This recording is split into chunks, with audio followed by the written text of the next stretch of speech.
Friends, welcome to my channel. आज अपन विलियन के बारे में पढ़ेंगे कि कौन कौन से टाइप का विलियन होता है। एक तो हाइपोटोनिक होता है, एक आइसोटोनिक होता है और एक हाइपरटोनिक होता है। फर्स्ट, सेकंड और थर्ड। अब हाइपोटोनिक, हाइपो मतलब अल्प परासरणी दाबी विलियन इसको भी कहते हैं। अल्प परासरणी दाबी विलियन एक ऐसा विलियन होता है, एक ऐसा विलियन है जैसे ये अपने एक बर्तन ले लिया, इसके अंदर ये विलियन है। अब ये कौन सा विलियन है?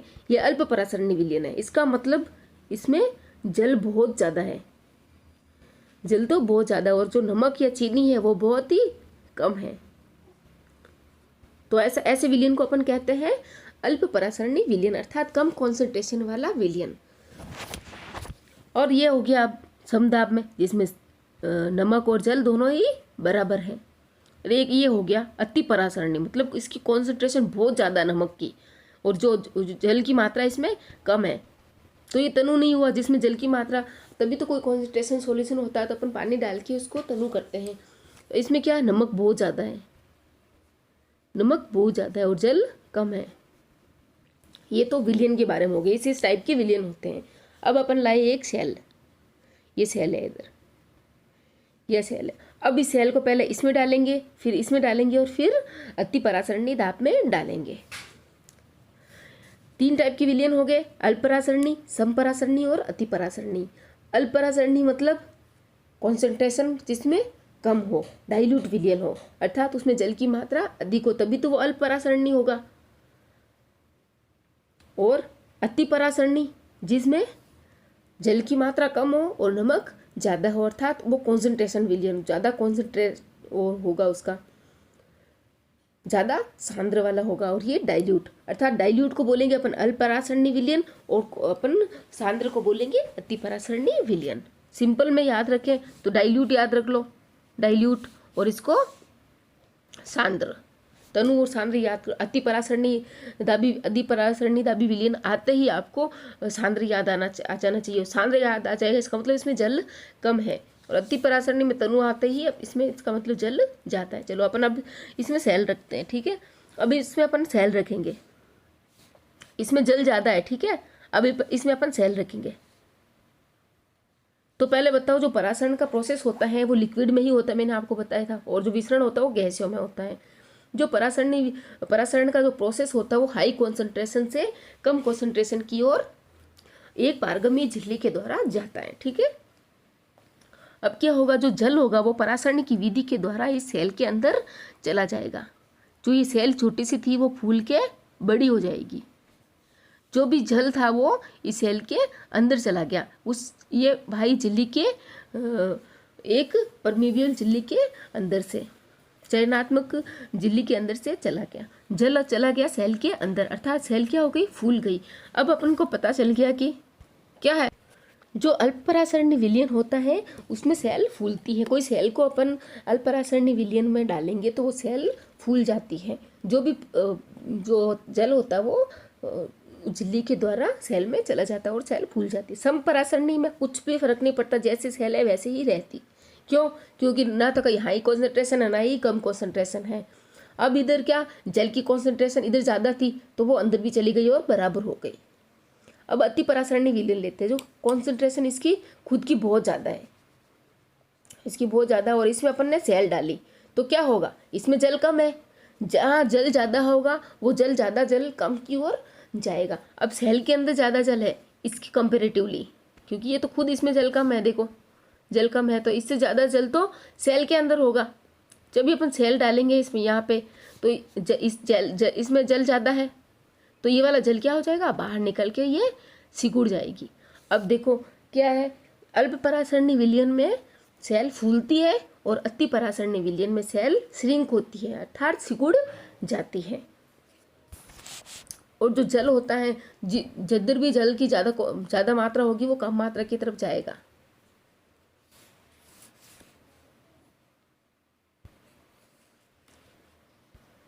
अल्प परासरणी विलियन यदि कोशिका को तनु विलियन के वाले माध्यम में रखा जाता है, अर्थात जल में शक्कर या नमक की मात्रा कम हो, जल की मात्रा ज़्यादा हो में रखा जाता है, तो जल परासरण विधि के द्वारा सेल के अंदर चला जाता है। ऐसे विलियन को अपन अल्प परासरणी विलियन कहते हैं।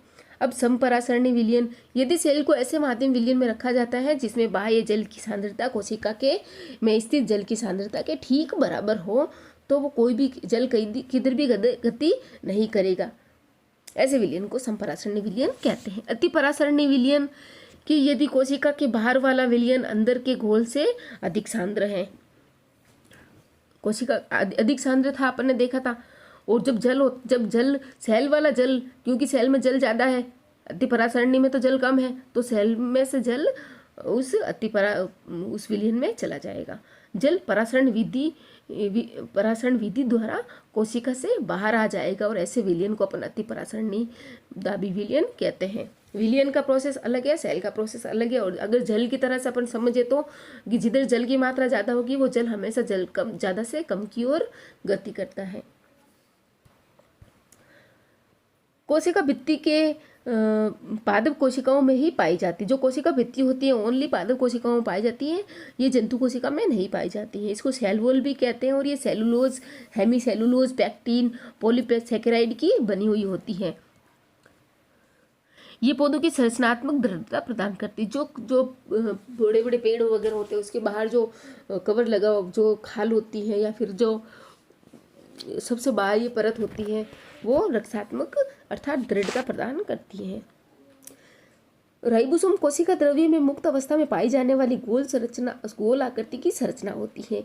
ये कोशिका द्रव्य में मुक्त रूप से पाई जाती है, और जो ईआर अर्थात अंतःप्रद्रवी जालिका से जुड़ी हुई होती है। अपन ने 8th क्लास में पढ़ा था कि जो भी राइबोसोम होते हैं वो अंतःप्रद्रवी जालिका होती है, वो राइबोसोम का और गोल्जी इकाई का निर्माण करती है। राइबोसोम को कोशिका की प्रोटीन फैक्ट्री भी कहते हैं, और ये प्रोटीन बनाता है। लाइसोसोम कोशिका का अपशिष्ट निपाटने वाला तंत्र होता है। ये झिल्ली से घिरी हुई संरचना होती है, और लाइसोसोम बाहरी पदार्थों के साथ साथ कोशिका के टूटे फूटे भागों को भी पाचित करके साफ करता है। लाइसोसोम में बहुत शक्तिशाली पाचनकारी एंजाइम होते हैं, और इसीलिए इसको आत्मघाती थैली भी कहा जाता है, और जो सभी कार्बनिक पदार्थों को तोड़ सकने में सक्षम रहती है। अर्थात कोई भी पदार्थ होता है कार्बनिक पदार्थ, उसमें इतने एंजाइम होते हैं कि वो एंजाइम उनको तोड़ देते हैं, अर्थात उनको गला देते हैं। माइटोकॉन्ड्रिया, ये दोहरी झिल्ली वाला कोशिकांग होता है। बाहरी झिल्ली छिद्रित होती है तथा भीतरी झिल्ली में बहुत अधिक वलित अर्थात राउंडेड संरचनाएं होती हैं। इसमें अपना डीएनए और राइबोसोम होता है। वो देखो पूरे सेल में इतने सारे ऑर्गेन्स है, किसी के पास डीएनए और राइबोसोम नहीं होता है। केंद्रक के पास होता है, और एक माइटोकॉन्ड्रिया के पास होता है, और एक हरित लवक के पास होता है। अतः माइटोकॉन्ड्रिया अपना प्रोटीन स्वयं बनाते हैं, इसीलिए इसको माइटोकॉन्ड्रिया एक अद्भुत अंग होता है, और इसको कोशिका की वो भी कहते हैं क्या, फैक्ट्री, एनर्जी की फैक्ट्री भी कहते हैं, क्योंकि ये एनर्जी प्रदान करती है सेल के सारे ऑर्गेन्स को और सेल को। और थोड़ा माइटोकॉन्ड्रिया के बारे में पढ़े तो इसको सूत्रकणिका भी कहते हैं। इसका माइटोकॉन्ड्रिया के दूसरा नाम सूत्रकणिका कहते हैं। इसे संचयी बैटरी भी कहती है। ये सर्वाधिक एक्टिव और सर्वाधिक बिजी रहने वाला ऑर्गेन होता है। जो ये माइटोकॉन्ड्रिया होता है ये एटीपी का निर्माण करता है। जो एटीपी होती है वो कोशिका की ऊर्जा होती है। सेल को ऊर्जा प्रदान करने वाला होता है माइटोकॉन्ड्रिया।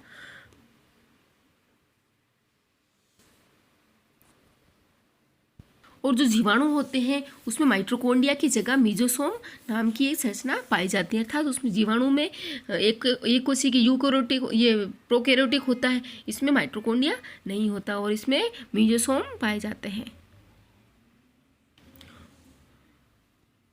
और एटीपी का निर्माण करते हैं, ऊर्जा प्रदान करता है सेल को। प्लास्टिड्स, ये केवल पादप कोशिकाओं में पाए जाते हैं। प्लास्टिड्स की भीतरी संरचनाएं बहुत सी झिल्ली वाली परतें होती हैं जो स्ट्रोमा में स्थित होती हैं। प्लास्टिड जो हरितलवक होता है वो हमारे प्लास्टिड बाह्य रचना में माइटोकॉन्ड्रिया की तरह ही होते हैं। माइटोकॉन्ड्रिया की तरह प्लास्टिड में भी डीएनए और राइबोसोम होता है। केंद्रक माइटोकॉन्ड्रिया और प्लास्टिड, इनमें राइबोसोम वो पाया जाता है अपना डीएनए और राइबोसोम। जो प्लास्टिड होते हैं वो 3 प्रकार के, पर आपके इसमें बुक में तो 2 प्रकार के ही दिए हुए हैं, क्रोमोप्लास्ट और ल्यूकोप्लास्ट। क्रोमोप्लास्ट होता है जो जिसमें कलर होता है अर्थात कलरफुल, और ल्यूकोप्लास्ट जिसमें कलरलेस। जो क्लोरोफिल होता है वो वर्णक क्रोमोप्लास्ट में होता है और इसे क्लोरोप्लास्ट भी कहते हैं। क्लोरोफिल वर्ण को ही अपन क्लोरोप्लास्ट कहते हैं। पौधों में क्लोरोप्लास्ट प्रकाश संश्लेषण के लिए बहुत ही आवश्यक होता है। जो स्ट्रोमा भाग होता है उसमें अप्रकाशिक रिएक्शन होती है। प्लास्टिड केवल पादपों में पाई जाने वाले संरचनाएं होती हैं। प्लास्टिड भीतरी संरचनाएं बहुत सी झिल्ली वाली परतें होती हैं जो स्ट्रोमा में स्थित होती है। स्ट्रोमा में अप्रकाशिक रिएक्शंस होती हैं। अब जो प्लास्टिड होते हैं बाह्य संरचना में माइटोकॉन्ड्रिया की जैसे ही होते हैं और डीएनए और राइबोसोम इनमें होते हैं। अब रसदानियाँ क्या होती हैं? वैक्यूल्स। रसदानियाँ ठोस और तरल पदार्थों की संग्राहक थैलियाँ होती हैं जो जंतु कोशिकाओं में तो छोटी छोटी होती है और पादप कोशिकाओं में बड़ी होती हैं। कुछ पौधों की कोशिकाओं की केंद्रीय रसदानी की माप कोशिका के आयतन का 50% से 90% तक होता है। पौधों में बहुत ज़्यादा बड़ी बड़ी होती है ना, इसलिए। अब देखो क्वेश्चन आंसर्स। कोशिका की खोज किसने करी? रॉबर्ट हुक ने करी। कब करी? 1665 में करी। और जो भी कॉक की सेल थी उसकी पतली स्लाइस काट के सूक्ष्मदर्शी के द्वारा देख के। सेकंड क्वेश्चन है, कोशिका को जीवन की संरचनात्मक और क्रियात्मक इकाई क्यों कहते हैं? अपने को पता है क्यों, क्योंकि कोशिका के अंदर बहुत सारे ऑर्गेन्स होते हैं और ये सब मिलके अपने बॉडी को ऊर्जा और आकार प्रदान करते हैं। नेक्स्ट क्वेश्चन है, CO2 तथा पानी जैसे पदार्थ कोशिका से कैसे अंदर और बाहर आते हैं, इस पर चर्चा करेंगे। जो कोशिका होती है उसकी कोशिका की झिल्ली होती है प्लाज्मा झिल्ली, वो वर्णनात्मक पारगम्य झिल्ली होती है, अर्थात सेलेक्ट करती है वो कि कौन से पदार्थ अंदर जाएंगे और कौन से नहीं जाएंगे। वो सेलेक्टिव झिल्ली होती है जो चुने हुए पदार्थों को ही अंदर बाहर आने जाने देती है, अर्थात ये पदार्थ के गति को नियंत्रित करती है। अब CO2 की गति। CO2 कोशिकाओं के अंदर उच्च सांद्रता में विद्यमान रहता है सेल के अंदर, क्योंकि कोशिकीय शोषण के दौरान CO2 का निर्माण होता है। जब कोशिका के अंदर CO2 की सांद्रता अधिक बढ़ जाती है तो उस समय कोशिका के बाहर CO2 की सांद्रता कम हो जाती है। तो पदार्थों की गति के नियम के अनुसार उच्च सांद्रता से निम्न सांद्रता की ओर, तो गैसों के इस नियम को अपन विसरण कहते हैं। यदि विसरण की प्रक्रिया के द्वारा गैसीय पदार्थ जैसे CO2 तथा CO2 और O2 कोशिका के अंदर और बाहर आते जाते रहते हैं। जब CO2 की हाई कॉन्सेंट्रेशन होगी तो वो कोशिका के बाहर चला जाएगा और जब O2 की होगी तो वो कोशिका के अंदर आ जाएगा। क्योंकि जब कोशिका के अंदर CO2 की सांद्रता अधिक होगी तो वो बाहर चली जाती है और जब O2 की सांद्रता बाहर बढ़ जाती है तो कोशिका के अंदर आ जाती है। जल की गति। जल भी ठीक उसी के प्रोसेस का पालन करता है, बट जल के अंदर विसरण का प्रोसेस के जगह परासरण का प्रोसेस होता है, क्योंकि विसरण तो ओनली गैसों में होता है जो शोषण के दौरान काम आता है सेल के अंदर। परासरण और विसरण दोनों ही होते हैं। कोशिकाओं में जल की गति परासरण की प्रक्रिया के द्वारा ऊपर के द्वारा ही होती है। जब कोशिका के अंदर जल की सांद्रता अधिक हो जाती है तो सेल के बाहर सांद्रता कम होती है। तो पदार्थों की गति के नियम के अनुसार उच्च सांद्रता से निम्न सांद्रता की ओर गति करता है, ठीक उसी प्रकार बाहर से अंदर की ओर गति करता है। प्लाज्मा झिल्ली को वर्णनात्मक पारगम्य झिल्ली क्यों कहते हैं? प्लाज्मा झिल्ली जो होती है कुछ चुने हुए पदार्थों को ही अंदर और बाहर जाने देती है तथा अन्य पदार्थों की गति को रोकती है, इसीलिए कोशिका झिल्ली को वर्णनात्मक पारगम्य झिल्ली भी कहते हैं। कुछ चुने हुए पदार्थ जैसे कार्बन डाइऑक्साइड, ऑक्सीजन, उनको ही विसरण के प्रोसेस के द्वारा आने जाने देती है। क्या आप ऐसे दो अंगों के नाम बता सकते हैं जिसमें आनुवंशिक पदार्थ होते हैं? जंतु कोशिका में तो माइटोकॉन्ड्रिया और केंद्रक भी होता है और पादप कोशिकाओं में प्लास्टिड।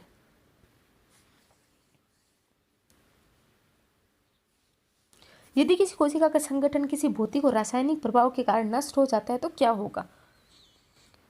जो कोशिका होती है उसके जीवन में सबसे महत्वपूर्ण क्रियात्मक जो कोशिका होती है शरीर की क्रियात्मक और संरचनात्मक इकाई है, वो ही नहीं होगी तो कार्य करने की क्षमता तो समाप्त होनी ही है। पता है अपने को कि सेल ही है जो ऊर्जा देती है और अपने संरचनात्मक इकाई बनाती है पूरे बॉडी की। जीवन की सभी मूलभूत कार्य कोशिकाएं से ही संपादित होते हैं। यदि किसी कोशिका का संगठन किसी भौतिक और रासायनिक प्रभाव के कारण नष्ट हो जाते हैं तो जीवन रहने के लिए कार्य करने की क्षमता समाप्त हो जाएगी और जो भी अपने कार्य होते हैं पोषण, श्वसन, वहन, उत्सर्जन आदि नहीं कर पाएंगे।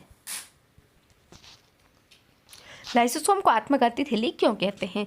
जो कोशिकाएं होती है वो मेटाबॉलिज्म अर्थात उपापचय के व्यवधान के कारण जब कोशिका क्षतिग्रस्त या फिर मृत हो जाती हैं और तो तब क्या होता है कि लाइसोसोम फट जाते हैं। और इस शक्तिशाली एंजाइम, ये जो लाइसोसोम क्यों फटता है, क्योंकि पता है कि मेटाबॉलिज्म अच्छे से नहीं चल रहा है, तो वो सारा जो भी गंदगी होती है वो साफ़ करने के लिए लाइसोसोम फट जाते हैं और पूरे सबके ऊपर क्रिया करके उनको पाचित कर देते हैं और बाहर फेंक देते हैं।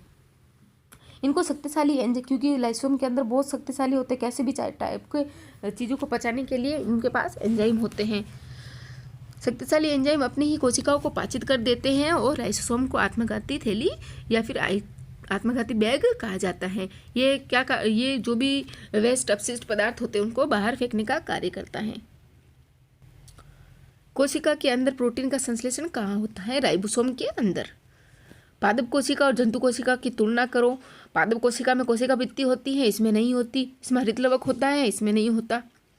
प्रकाश संश्लेषण होता है, इसमें नहीं होता। और इसमें बड़े आकार की रिक्तिका होती है, इसमें छोटे आकार की रिक्तिका होती है। प्रोकैरियोटिक और यूकैरियोटिक में, प्रोकैरियोटिक जो होती हैं उसमें पाई जो आकार होता है वो छोटा होता है और एक ही सेल होती है और केंद्रक झिल्ली नहीं होती। इसमें एक कोशिका ज़्यादातर इसमें होते हैं। और इसमें क्या आकार सेल का बड़ा होता है, क्योंकि बहुत सारी कोशिका होगी तो शरीर तो बड़ा होता ही उनका।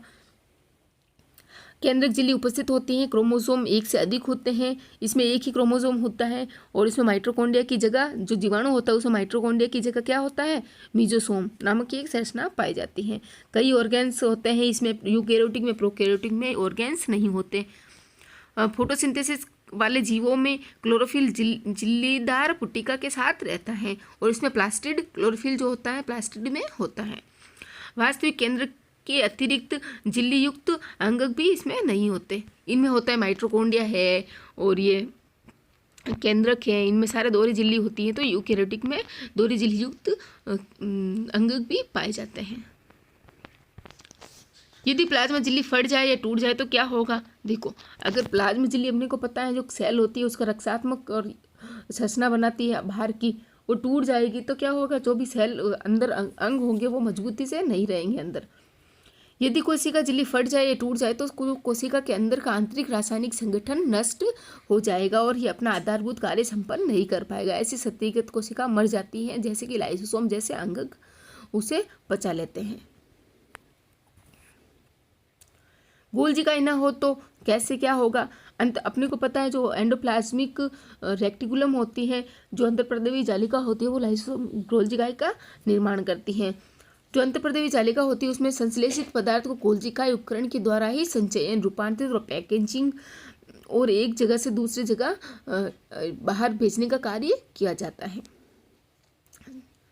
कुछ परिस्थिति में गोल्जिकाई में सामान्य शक्कर से जटिल शक्कर बनती है, अर्थात जो भी सरल कार्बोहाइड्रेट से जटिल कार्बोहाइड्रेट बनते हैं।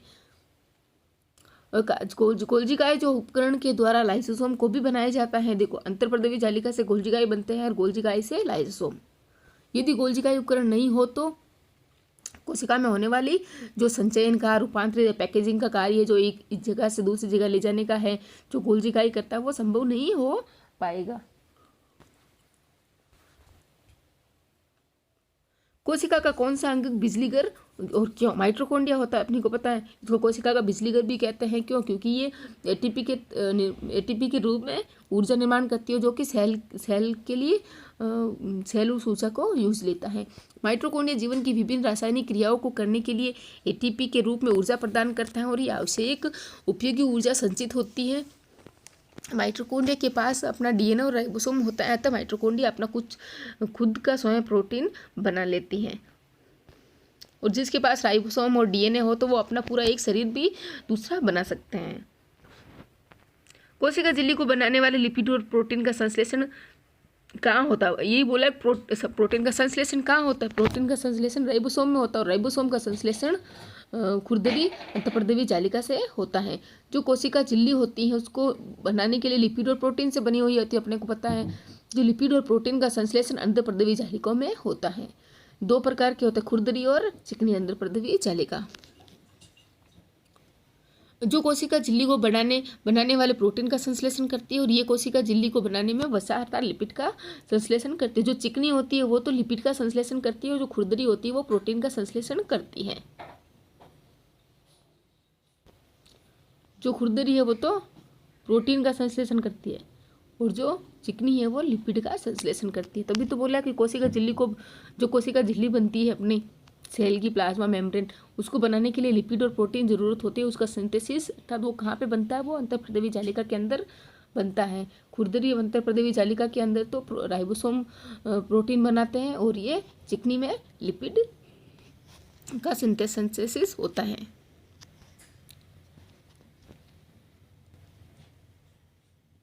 अमीबा अपना भोजन कैसे प्राप्त करते हैं? अमीबा एंडोसाइटोसिस प्रोसेस के द्वारा भोजन प्राप्त करते हैं। मैंने बोला अमीबा के एक संरचना पाई जाती है जिसको पादाप बोलते। पादाप के द्वारा वो उस भोजन को घेर लेता है और फिर खाद्य दानियों में पहुंचा देता है। चूँकि अमीबा एक कोशिकीय जीव होता है, ये कोशिकीय जीवों में, और बोलते हैं इसको आकार बदलने वाला कौन सा जीव होता है, वो अमीबा होता है। एक कोशिकीय जीवों में कोशिका झिल्ली के लचीलेपन के कारण जीव बाह्य पर्यावरण से अपना भोजन ग्रहण करते हैं और कोशिका झिल्ली पुनः अपने पूर्वावस्था में आ जाती है। इसके बाद कोई भी कोशिका होती है वो पदार्थ ग्रहण कर पचा लेती है। इस प्रोसेस को एंडोसाइटोसिस या फिर फेगोसाइटोसिस कहते हैं। जो सेल वॉल, जो प्लाज्मा मेम्ब्रेन होती है, उसी से एक पादाप जैसी संरचना बनती है। परासरण, जल का नाम आते ही परासरण याद रखना है। जब जल के अणुओं की बात हो तब तो अपन परासरण याद रखना है, और गैस की बात हो तब विसरण याद रखना है। और परासरण और विसरण दोनों ही। 10th क्वेश्चन है कि निम्नलिखित परासरण प्रयोग करें। परासरण के देखो प्रयोग है ये। छीले हुए आधे आलू के टुकड़े, 4 टुकड़े ले लो, इन चारों को खोखला करो, अंदर से मतलब निकाल लो, जिससे कि आलू के कप बन जाए। इनमें से एक कप को उबले आलू में बनाना, एक को उबालना है। आलू के प्रत्येक कप को जल वाले बर्तन में रखो। अब एक कप को खाली करो, कप ए को खाली रखो। कप बी है जो आलू के कप बनाए अपन ने, उसमें चीनी डालो और एक में नमक डालो। और उबला एक आलू बनाया था जिसका कप बनाया था अपन ने, उस कप में 1 चम्मच चीनी डालो। 1 में नमक, 1 में चीनी, 2 में चीनी। एक तो कच्चा आलू है, कच्चा आलू का कप है उसमें चीनी है, और एक उबले वाले आलू के कप में चीनी है, और एक खाली रखा हुआ है और एक में नमक डाला हुआ है। आलू के इन चारों कपों को आधे 2 घंटे तक रखने के पश्चात इनका अवलोकन करेंगे कि क्या क्या इनमें होता है। तो ये